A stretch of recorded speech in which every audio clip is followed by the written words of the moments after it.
Bismillah, Assalamualaikum warahmatullahi wabarakatuh. Alhamdulillah, salatu wassalamu ala rasulillah, amma ba'du. Sebelumnya saya apresiasi terhadap santri dan santriwati yang saya sebutkan namanya. Nah, insyaallah dapat poin plus dari saya, jazakumullah khairan. Yang pertama Hilmi Zayan, kemudian Zaki Muslim, Abdullah, Hisham, Zubir, Azra Afifah, Hamna Alia, Faisal, Malika Balkis, Zinat, ini siapa nih?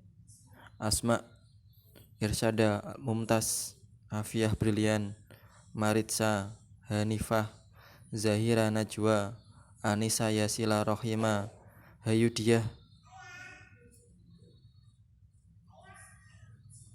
ini siapa ini? Aisyah Karimah.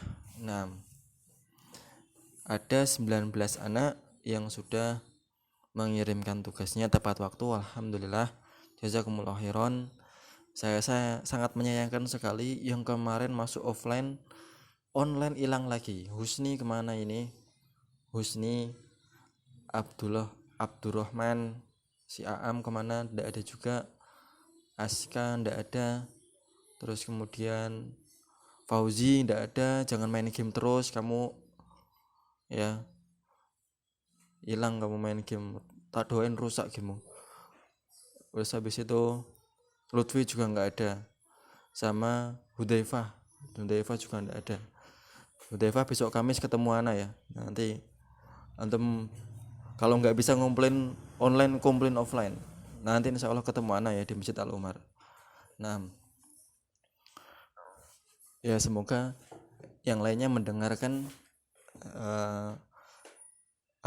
penyampaian materi ini. Nah, terus kemudian yang lainnya ini kok enggak tahu kemana ya. Tumben sekali. Materi kelas 9 yang nge-view kurang dari 20. Saya lihat cuma 18. Tapi yang ngirim 19. Wah, berarti ada satu anak yang dia punya feeling ya. Dia enggak nge-view tapi dia ngirim tugas. Siapakah dia? Enggak tahu Ana. 19 anak yang ngirim tugas, tapi viewer dari video kemarin cuma 18. Kan aneh, ada selisih satu. Dia bisa ngirim tugas tapi dia enggak nge-view. Nah, enggak apa-apa. Ya kita lanjut ya, kita berkhusnudon yang enggak nge-view tapi ngirim tugas, dia tanya temen dan udah baca sebelumnya ya enggak masalah. Nah, insyaallah kita bahas ini evaluasi kita. Mana alhamdu dalam firman Allah walahul hamdu, yaitu artinya adalah dan baginya pujian. Naam, baginya pujian. Yang kedua, tasbihnya semua makhluk kepada Allah menunjukkan keesaan Allah dalam kekuasaannya. Nah, dalam kekuasaannya. Yang ketiga, dalam surat At-Taghabun manusia terbagi menjadi mukmin dan kafir. Kemudian yang keempat, kewajiban seorang manusia terhadap Rabb-nya yaitu mengakuinya, bersyukur kepadanya, mujinya, semuanya benar ya. A, B, C itu benar semua, berarti jawabannya adalah D. Yang kelima, kewajiban seorang muslim terhadap keimanan dengan ilmu Allah yang mencakup segala sesuatu. Nah, ini pertanyaannya agak jelimet. Jawabannya gampang tapi pertanyaannya mungkin ini yang menerjemahkan kurang simin. Kewajiban seorang muslim terhadap keimanan dengan ilmu Allah. Seharusnya terhadap keimanan dengan ilmu Allah yang mencakup segala sesuatu. Apabila seorang mukmin mengetahui bahwasanya Allah Subhanahu wa taala mengilmui segala sesuatunya, maka seorang mukmin tersebut harus seperti apa? Maka dia harus memperbaiki keadaan lahir dan batinnya. Nah, pelajaran yang selanjutnya ini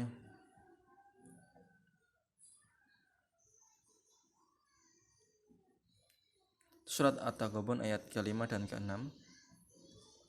Nah, ini sedikit sekali ya. Jadi insyaallah kita bahas sekarang aja. Nah, ini agak banyak nih. ya kita mukadimah dulu aja. Nah, di surat At-Taghabun di ayat ke-5 dan ke-6, setelah Allah Subhanahu wa taala menyebutkan sebagian sifat-sifatnya yang sempurna, kemudian dengan nama Allah juga dikenal dan disembah dan dikerjakan perintah-perintahnya. Yang kemudian maka dalam ayat berikutnya Allah Subhanahu wa taala menyebutkan tentang apa yang telah dilakukannya terhadap umat-umat terdahulu karena mereka tidak mau untuk beriman. Allah Subhanahu wa taala mengatakan, A'udzubillahi minasyaitonirrajim. Alam ya'tikum naba'ul ladzina kafaru min qablu fadzaqu wabala amrihim walahum adzabun alim. Alam ya'tikum, apa belum datang kepada kalian? Ini pertanyaannya, ini apa ya? Kalau bahasa Indonesianya apa sih, saya lupa. Pertanyaan yang tidak butuh jawaban. Ini pertanyaan yang untuk penegasan. Apa enggak datang kepadamu cerita orang-orang yang terdahulu? Itu bukan berarti Allah enggak tahu. Bukan berarti Allah enggak tahu. Tapi itu sebagai penekanan terhadap bodohnya orang tersebut, bodohnya manusia orang kafir tersebut atas apa yang telah terjadi, berita-berita, sehingga mereka tidak tahu atau saking tertutup hatinya betapa mengherankannya orang kafir tersebut. Apakah tidak datang kepadamu berita tentang orang-orang kafir min qablu, dari umat-umat sebelum kalian, padaku wabala amrihim, ketika mereka tertimpa bala, sebagai akibat, walahum adzabun alim, dan sebagai akibat dari kafiran dan kejelekan perbuatan mereka, dan di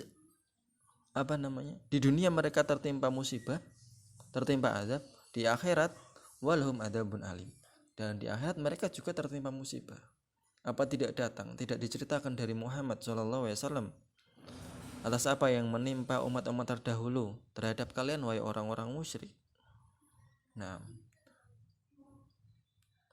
Dzalika bi'annahum kanat ta'tihim rusuluhum bil bayyinati faqalu abasyarum yahdunana fakafaru wa tawallaw wastaghnallaha wallahu ghaniyyun hamid. Demikianlah yang menimpa orang-orang yang kufur di dunia, dan mereka juga tertimpa adab yang pedih di akhirat juga, disebabkan karena mereka ketika datang kepada mereka rusuluhum bil bayyinat, rasul, utusan Allah Subhanahu wa taala yang membawa penjelasan, bayyinat, bukti-bukti yang jelas, faqala, maka mereka pun mengatakan kepada rasul tersebut, abasyarun yahdunana, apakah seorang orang yang biasa, mereka manusia seperti kita, rasul itu ya menungso kayak kita, apakah seorang manusia biasa yang datang untuk memberikan kita petunjuk? Mereka meremehkan, wah ternyata menungso biasa rasul kayak gitu loh. Jadinya ya kalah gitu. Jadinya bahasa gampang gitu, fakafaru, maka mereka watawallu, mereka kufur, ingkar, dan mereka berpaling, enggak mau lagi.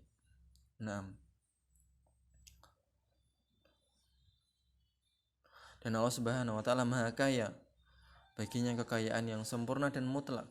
Allahu Ghaniyyun Hamid, dan baginya Allah Subhanahu wa taala itu semua kekayaan dan hamid, dan semua ucapan dan perbuatan yang terpuji. Tidak peduli dengan mereka dan tidak membahayakan dirinya sedikit pun kesalahan mereka. Maksudnya di sini, apabila seorang yang ada ciptaannya Allah Subhanahu wa taala, manusia semuanya kufur, semuanya enggak mau beriman, maka tidak akan mengurangi kekayaan Allah, maka tidak akan mengurangi sifat terpujinya Allah Subhanahu wa taala, dan maka tidak akan terkurangi pula sifat-sifat Allah Subhanahu wa taala yang maha tinggi.